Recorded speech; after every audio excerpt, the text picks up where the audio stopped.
In this video, I'll show you how to remove last name on Facebook. Ensure you subscribe and turn on the notification to the channel for lots of educational guides and contents like this. Head over to your Facebook, right? If for any reasons, I'm currently answering Emmanuel Jack, right? So if I want to remove the Jack right now, what I'm going to do right now, I'm going to click on my account, right? I'm going to click on the settings and privacy. I'm going to click on the settings.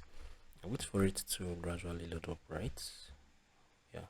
So it's currently loading. So I'm going to click on this personal details. It's going to load up, right? So remember, the goal or the aim now is to remove that Jack from my name, right? I'm currently answering Emmanuel Jack. So if I want to remove the Jack, this is what I'm going to do. So I'm going to wait for it to load up. Okay, so it has loaded up, right?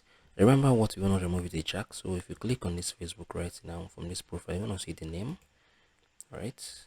Right now you can see the last name here is Jack, right? This is the last name. So if I click on this, I'm going to remove it. And remember, if you change your name, you won't be able to change it again for the next 60 days. That is the next 2 months, right? So if I want to remove Jack, I'll just click on this. I'm going to click on review changes. It's going to change, right?